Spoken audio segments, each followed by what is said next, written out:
আমালৈ গৌৰৱ কঢ়িয়াই অনাৰ বাবে আমি খুব আনন্দিত হৈছোঁ। তাৰ লগতে আমাৰ বিদ্যালয়ৰ পৰা 4 গৰাকী ছাত্ৰী চয়নিকা কুমাৰ 80.33%, চয়নিকা কুমাৰ, মৌচুমী বেগম প্ৰায় 77%, নাৰ্গিছ আহমেদা 76.3 আৰু সালমা সুলতানাই 75.5 নম্বৰ লাভ কৰি আমাৰ বিদ্যালয়ৰ যিটো বা বৰ্তমান শিক্ষা ব্যৱস্থাৰ যিটো কোৱালিটি অফ এডুকেশ্যন, শিক্ষাৰ গুণগত যিটো ফলাফল, সেই ফলাফলটো আমাক দিবলৈ সক্ষম হৈছে।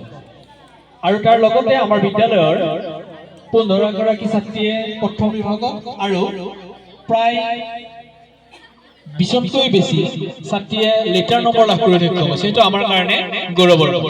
আৰু চবতকৈ ডাঙৰ কথাটো হ'ল এইবাৰ সমাজ বিজ্ঞানৰ যিখন প্ৰশ্ন অসমৰ সন্মানীয় শিক্ষামন্ত্ৰীয়ে কৈছিল যে খুব টান হৈছে, এখন কম্পিটিটিভ লেভেলৰ পৰীক্ষাৰ এখন সমাজ বিজ্ঞানৰ প্ৰশ্ন এইবাৰ হৈছিল।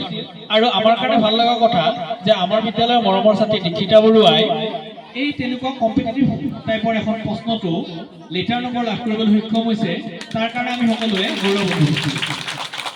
আচলতে বৰ্তমান শিক্ষা ব্যৱস্থা যিটো, এই শিক্ষা ব্যৱস্থাটোই বা আমি যিদৰে ছাত্ৰীসকলক শিক্ষা প্ৰদান কৰোঁ, তাত যে আমাৰ মৰমৰ ছাত্ৰীয়ে দীক্ষিতা বৰুৱা, চয়নিকা কুমাৰ, সালমা সুলতানা, নাৰ্গিছ আহমেদা বা মৌচুমী বেগমে বৰ্তমান পৰীক্ষা ব্যৱস্থাটো একেবাৰে সলাই দিয়াৰ পিছতো ফলাফলৰ হিন্দেৰি নকৰিলে, তাৰ কথাটো এইটোৱেই যে আমাৰ গুৰুমণ্ডলী, বিদ্যালয় পৰিচালনা উন্নয়ন সমিতি, মাতৃগোট, লগতে বিদ্যালয়ৰ মৰমৰ ছাত্ৰীসকলৰ অভিভাৱকসকলেও এই শিক্ষা ব্যৱস্থাটোৰ লগত খাপ খোৱাব পৰাকৈ ছাত্ৰীসকলক তৈয়াৰ কৰিছে। সেইটো আমাৰ কাৰণে বৰ গৌৰৱৰ কথা।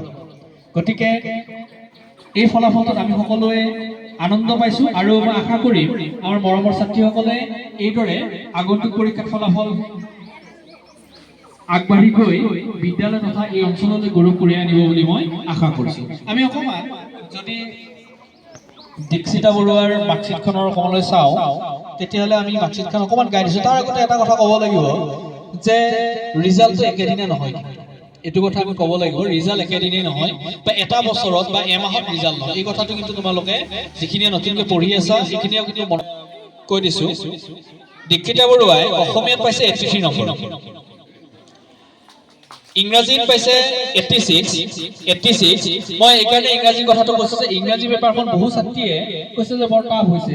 আমি পিছত চাই দেখা পালোঁ যে যিখিনি ছোৱালী আচলতে পঢ়িছে বা অকণমান ভালদৰে বুজাৰ কাৰণে চেষ্টা কৰিছে, সেইখিনিৰ কাৰণে জেনেৰেল মেথছত 76, জেনেৰেল চায়েন্সত পাইছে 91, ছ'চিয়েল চায়েন্সত পাইছে 83 আৰু ইলেক্টিভ অৰ্থাৎ জিঅ'গ্ৰাফিত পাইছে 91, 510 নম্বৰ।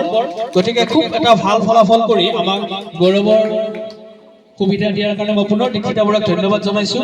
আৰু